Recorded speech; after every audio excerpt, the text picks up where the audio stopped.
have already discussed the two types of adsorption, physical adsorption and chemical adsorption. Now we take the terms. Freilich adsorption, isotherm. What's the meaning of isotherm? Isotherm, curve which plot at constant temperature. Curve or graph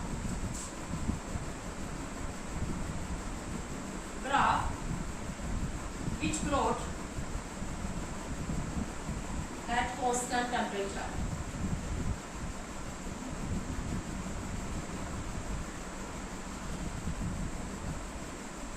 constant temperature के ऊपर जो graph plot करते हैं उसको बोलते हैं isotherm. Iso का मतलब सेम, थर्म का मतलब temperature. Temperature remain constant during the curve. Freundlich adsorption iso. Freundlich नाम के एक साइंटिस्ट ने एक आइसोथर्म प्लॉट किया, यानी कि कांस्टेंट टेम्परेचर के ऊपर एक ग्राफ प्लॉट किया. ग्राफ प्लॉट इसने किया extent of adsorption versus pressure. Extent of adsorption versus pressure इसने ग्राफ प्लॉट किया. एक्सटेंट ऑफ यानी कि इसने क्या ऑब्जर्व किया, effect of pressure on the extent of adsorption. Adsorption के ऊपर प्रेशर का इफेक्ट. एडजॉर्प्शन के ऊपर प्रेशर का इफेक्ट मैं आपको ऑलरेडी बता चुकी हूँ कि जब हम प्रेशर इंक्रीज करते हैं तो एडजॉर्प्शन क्या होता है, इंक्रीज होता है.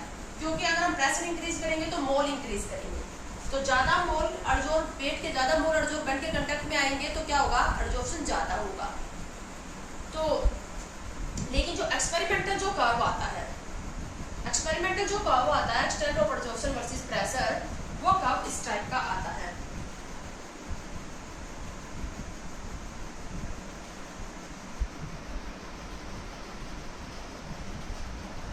ये कर्व क्या, इसको एक्सप्लेन करने के लिए इसने अपना आइसोथर्म दिया.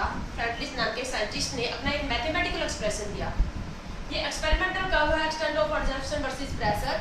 इसको समझाने के लिए इसने अपना एक मैथमेटिकल एक्सप्रेशन दिया फ्रैडलिच नाम के साइंटिस्ट ने, और कैसे समझाया कि ये कर्व किस टाइप से आ रहा है. तो इसका जो मैथमेटिकल एक्सप्रेशन है वो क्या था,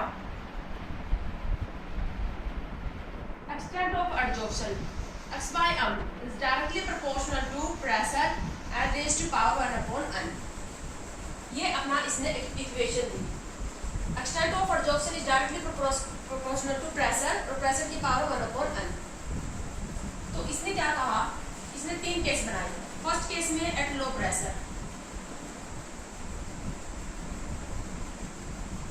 जहां पर प्रेशर लो है, जहां पर प्रेशर लो है वहां पर हम देख रहे हैं जैसे जैसे प्रेशर इंक्रीज होता जा रहा है एडजॉर्प्शन भी क्या होता जा रहा है, इंक्रीज होता जा रहा है.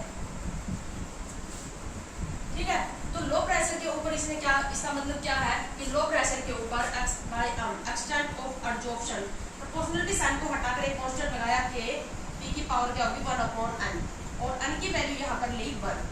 अगर n की वैल्यू यहाँ पर 1 पुट करोगे तो ये क्या आ जाएगा, यहाँ पर x by m is equal to k, p की पावर क्या हो जाएगी 1.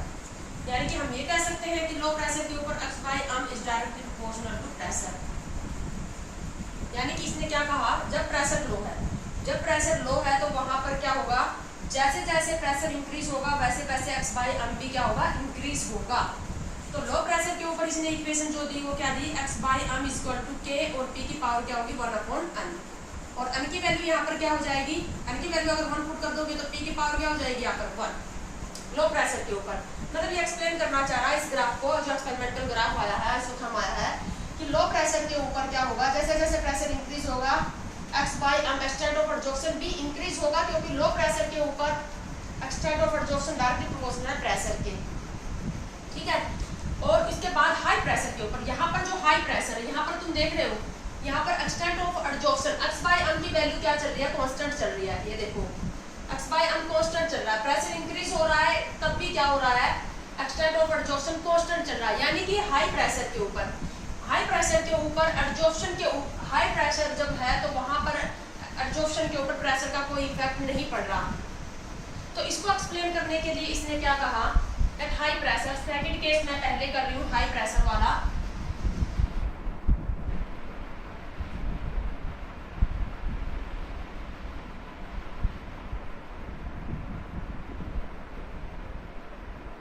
Eight high pressure x by m is equal to k, p की पावर 1 upon n, ये इसकी इक्वेशन है. और इसने m को क्या कर दिया, इंफिनिटी. n की वैल्यू इंफिनिटी रख दी, अगर इसकी वैल्यू इंफिनिटी रखोगे x by m equal to क्या हो जाएगा कि p की पावर 1 अपॉन इंफिनिटी, तो 1 अपॉन इंफिनिटी यानी कि क्या हो जाएगा ये 0, so x by m equal to k p की पावर 0, तो p की पावर 0 इसका मतलब x by m equal to क्या हो गया कांस्टेंट, कांस्टेंट इसका मतलब एक्सटेंट ऑफ एडजॉर्प्शन कांस्टेंट है, इसका मतलब हाई प्रेशर के ऊपर एडजॉर्प्शन के ऊपर प्रेशर का इफेक्ट नहीं पड़ रहा।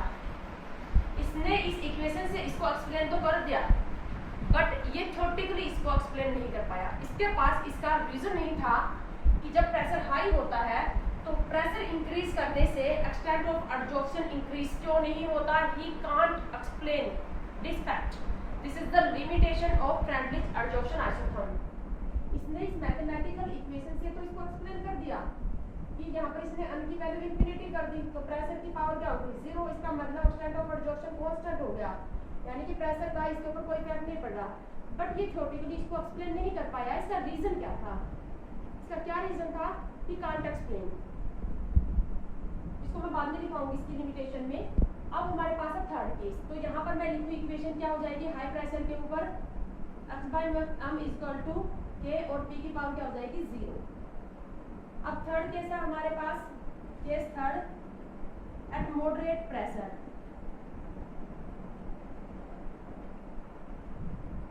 अब हम फर्स्ट और लास्ट वाला केस देख चुके हैं। यहाँ पर extent of adsorption directly proportional था प्रेशर के, प्रेशर की पावर 1 पे डिपेंड कर रहा था, यहाँ पर प्रेशर पर डिपेंड कर ही नहीं रहा। तो बीच में क्या आएगा, प्रेशर की जो पावर आएगी बीच में, इससे 1 से क्या आएगी कम और 0 से क्या आएगी ज्यादा, यानी कि 1 अपॉन n क्या आ जाएगा greater than 0 and less than 1 आ जाएगा। लेस देन 1 इसका मतलब n की वैल्यू ग्रेटर देन 1 आ जाएगी, जैसे कि 1/2 हो गया, 1/3, 1/4 हो गया। तो 1/n क्या होगा लेस देन 1 और greater than 0 at moderate pressure. तो मॉडरेट प्रेशर के ऊपर x by m equal to क्या हो जाएगा k p की पावर 1 अपॉन n, और n की वैल्यू रहेगी ग्रेटर देन 1, यानी कि 1 अपॉन n जो रहेगा वो 0 से ज्यादा और 1 से कम रहेगा मॉडरेट प्रेशर के ऊपर। तो ये था फ्रेंडलिच का एडजॉर्प्शन आइसोथर्म। अब इसी का अगर हम नेचुरल लॉग ले दोनों साइड, तो हमारे पास इक्वेशन क्या आएगी, taking the natural log of both side of this equation,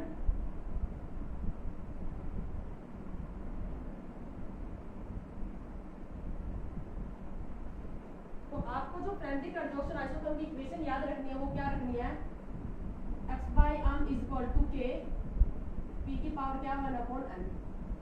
natural log दोनों साइड लेंगे तो क्या हो जाएगा, natural log of x by m equal to natural log of k p की power 1 upon n।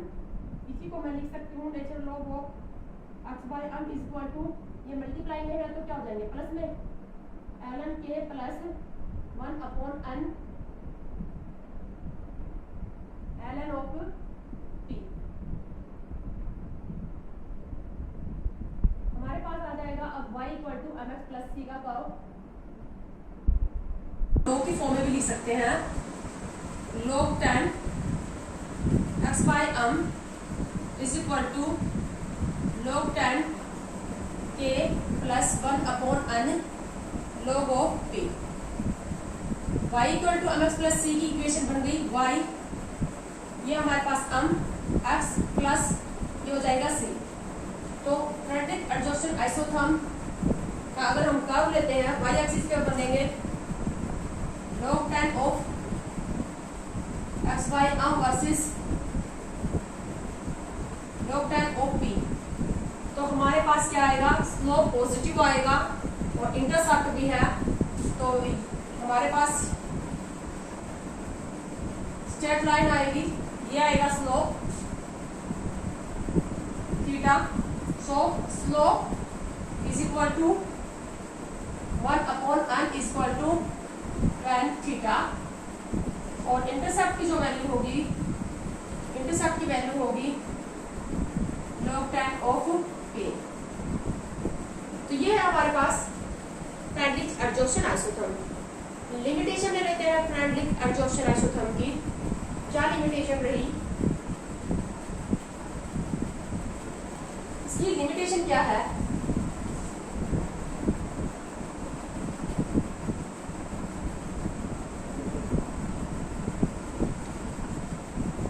He could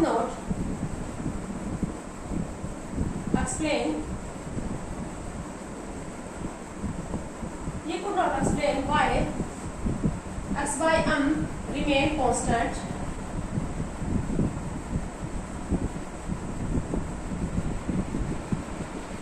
at high pressure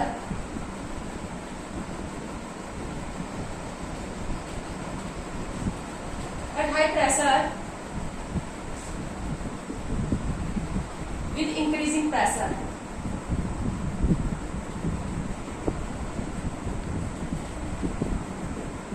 मतलब जब pressure हाई है, जहां पर प्रेशर हाई है वहां पर प्रेशर का x बाय m के ऊपर कोई इफेक्ट क्यों नहीं पड़ रहा, उसको एक्सप्लेन नहीं कर पाया।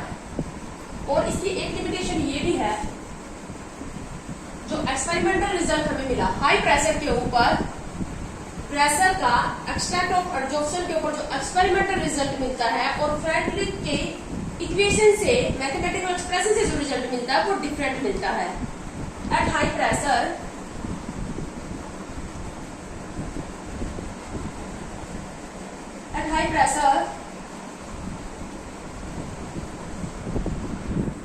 Frederick result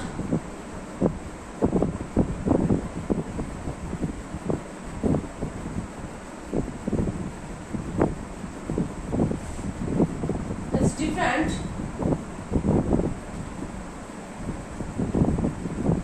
than experimental result.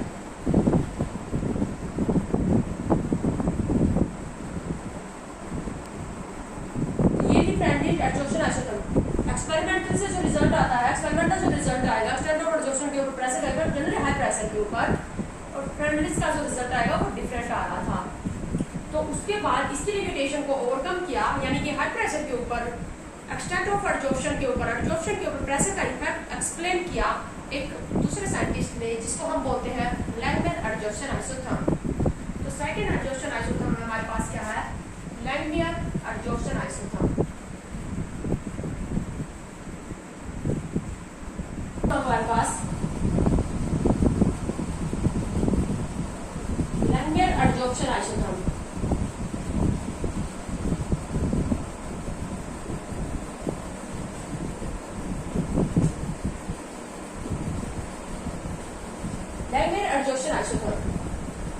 इसने कहा, क्या कहा कि क्या हो रहा, स्टार्टिंग में एब्जॉर्प्शन होता जा रहा है, स्टार्टिंग में जो गैस के पार्टिकल है वो सरफेस पे एब्जॉर्ब हो रहे हैं, तो एब्जॉर्प्शन होता जा रहा है। फिर धीरे धीरे क्या होगा, जब गैस सरफेस एरिया पूरी तरह से कवर हो जाएगा तो एक स्टेज ऐसी आ जाएगी कि जितने मॉलिक्यूल एब्जॉर्ब होंगे उतने ही मॉलिक्यूल वापस क्या हो जाएंगे, डिसॉल्व होना स्टार्ट कर देंगे। स्टार्टिंग में क्या है, रेट ऑफ एब्जॉर्प्शन हाई है, rate of absorption is high initially because surface area is high.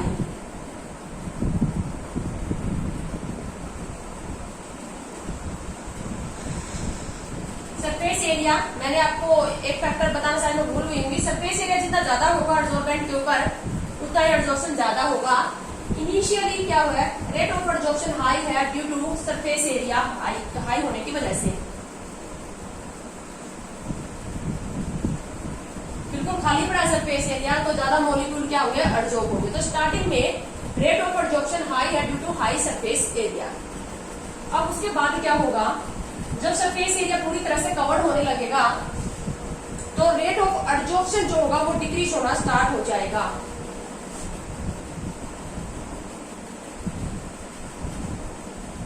Rate of absorption decrease with increase time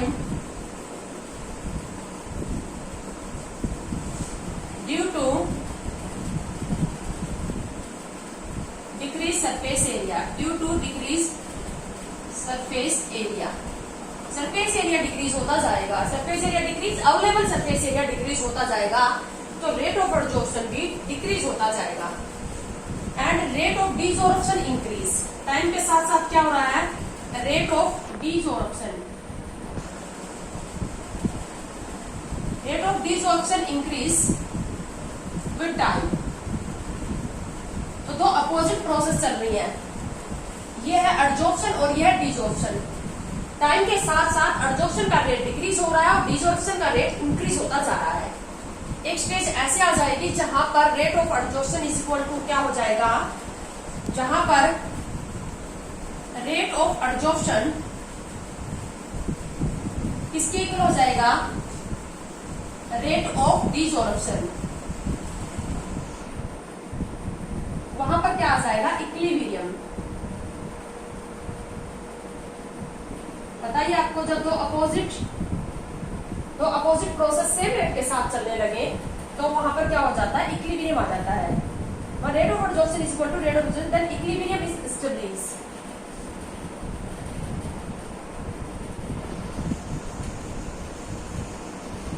और अब क्या होगा, हम क्या कर रहे हैं, जैसे कि 1 ग्राम एडजॉर्ब हुआ, 1 ग्राम ही वापस डिसॉर्ब हुआ। तो जब 1 ग्राम एडजॉर्ब हो रहा है और 1 ग्राम ही वापस डिसॉर्ब हो रहा है, तो x/m, जैसे x/m की वैल्यू हमारे पास 10 ग्राम, 10 ग्राम एडजॉर्बेट जो है वो एडजॉर्ब होया हुआ है इक्विलिब्रियम के ऊपर। अब इक्विलिब्रियम आने के बाद क्या हो रहा है, 1 ग्राम एडजॉर्ब हो रहा है तो 1 ग्राम ही वापस क्या हो रहा है, डिसॉर्ब। तो x/m तो 10 ग्राम ही रहेगा ना, यानी इसकी वैल्यू क्या चलेगी, कांस्टेंट। अब बेशक हम प्रेशर इंक्रीज करते रहे, अब प्रेशर का क्या इसके ऊपर इफेक्ट पड़ेगा, जब इक्विलिब्रियम आ जाएगा तो जितना एडजॉर्प्शन हो रहा होता है डिसऑर्प्शन होता रहेगा। तो प्रेशर इंक्रीज करने से भी एडजॉर्प्शन, एक्सटेंट ऑफ एडजॉर्प्शन क्या चलेगा, कांस्टेंट चलेगा। और जब इक्विलिब्रियम में आ जाएगा प्रोसेस, हमारी एडजॉर्प्शन प्रोसेस इक्विलिब्रियम में आ जाएगी, उस टाइम एडजॉर्प्शन के ऊपर प्रेशर का कोई इफेक्ट नहीं पड़ेगा। और उस टाइम जो प्रेशर हम लगाएंगे उस प्रेशर को क्या कहेंगे, सैचुरेटेड प्रेशर। इक्विलिब्रियम के दौरान जो प्रेशर लगेगा उस प्रेशर को क्या कहेंगे, सैचुरेटेड प्रेशर कहेंगे। ठीक है, तो अब इसने भी अपनी एक मैथमेटिकल इक्वेशन दी और उसको थ्योरेटिकली एक्सप्लेन किया। इसने भी ये जो हमारे पास एक्सपेरिमेंटल जो आइसोथर्म आया x/m वर्सेस प्रेशर, इसको इसने एक्सप्लेन किया। इसने ये बताया कि हाई प्रेशर के ऊपर, एक्सटेंट ऑफ एडजॉर्प्शन के ऊपर प्रेशर का इफेक्ट क्यों नहीं पड़ रहा, क्योंकि वहां इक्विलिब्रियम आ जाता है। जब सारा सरफेस एरिया कवर्ड हो जाएगा तो क्या होगा, जितने मॉलिक्यूल, जितने ग्राम एडजॉर्प्शन होगा उतना ही ग्राम डिसऑर्प्शन होना स्टार्ट हो जाएगा। अगर 4 मॉलिक्यूल एडजॉर्ब होंगे तो 4 मॉलिक्यूल हट भी जाएंगे।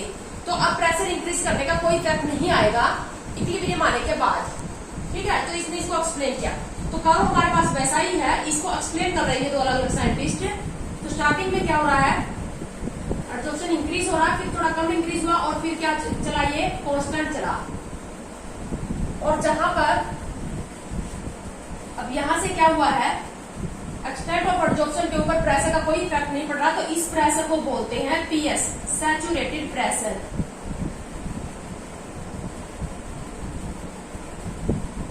सैचुरेटेड प्रेशर doesn't affect और rate of adsorption because equilibrium is established. इसने अपनी इक्वेशन दी, जो लैंगमियर की जो इक्वेशन थी, mathematical expression x/m is equal to AP/1 plus BP, ये इक्वेशन इसने दी। आपको मैथमेटिकल एक्सप्रेशन ड्राइव किसी के भी नहीं करने, ना लैंगमियर के और ना ही फैमिलीज के। x/m is equal to AP/1 plus BP। A और B यहाँ पर है कांस्टेंट। अब इसने क्या कहा, at low pressure, low pressure, जब प्रेशर लो होगा, लो प्रेशर होगा तो बीपी की वैल्यू क्या होगी, बीपी की वैल्यू होगी लो। बीपी की वैल्यू लो होगी यानी कि बीपी की वैल्यू 1 से भी क्या होगी, काफी कम होगी।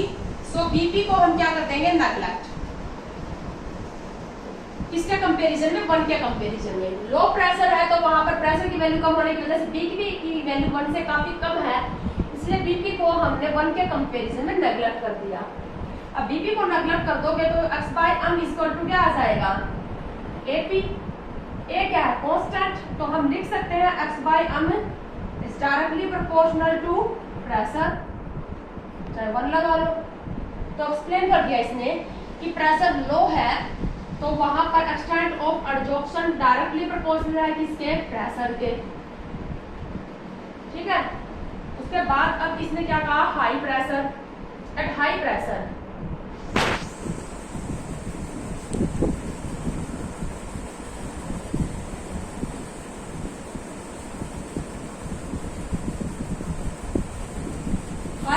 है तो x by m is equal to AP plus 1 plus BP। प्रेशर हाई है तो BP is very high, BP is very high than 1 के कंपेयर में BP काफी हाई है, तो हम क्या करेंगे, नेगलेक्ट कर देंगे किसको, neglect 1 as compare to BP. तो बीपी की वैल्यू 1 से ज्यादा है तो नेगलेक्ट किसको कर दिया, 1 को नेगलेक्ट कर दोगे तो x by m equal to क्या हो जाएगा, a अपॉन b, और a और b दोनों ही क्या है, constant. So x by m equal to क्या हो जाएगा, कांस्टेंट, यानी कि x बाय m की value extent of adsorption constant हो गया। प्रेशर का इसके ऊपर कोई इफेक्ट नहीं पड़ रहा, बट इसने थ्योरेटिकली भी एक्सप्लेन किया। इसने क्या कहा, इक्विलिब्रियम आ जाएगा, जितना डिजॉर्प्शन होगा उतना ही एडजॉर्प्शन होगा, उतना डिजॉर्प्शन हो जाएगा। तो बट क्या है कि जो हमारे पास साइंटिस्ट था उसने मैथमेटिकल एक्सप्रेशन से तो उसने भी प्रूव कर दिया था इसको, बट वो थ्योरेटिकली इसको एक्सप्लेन नहीं कर पाया था। तो x बाय m कांस्टेंट चलेगा, तो यहाँ पर क्या हो जाएगा, हाई प्रेशर के ऊपर x by m equal to is proportional to p की पावर क्या हो जाएगी, 0, यानी कि डिपेंड ही नहीं कर रहा, p की पावर 0 हो जाएगी। तो इस तरह से इसने एक्सप्लेन किया इस आइसोथर्म को। और बीच में यहाँ पर पावर 1 है और यहाँ पर 0 है, तो बीच में क्या आ जाएगी, बीच में जो p की पावर आएगी वो 1 अपॉन n, और 1 अपॉन n क्या होगा, 0 से ज्यादा और 1 से कम होगा। तो ये फिर अब हमारा एडजॉर्प्शन इतना ही था। उसके बाद अब नेक्स्ट वीडियो के अंदर हम लेंगे कोलोइडल स्टेट ऑफ मैटर। ये हमारा एडजॉर्प्शन का टॉपिक कंप्लीट हो गया इस यूनिट का।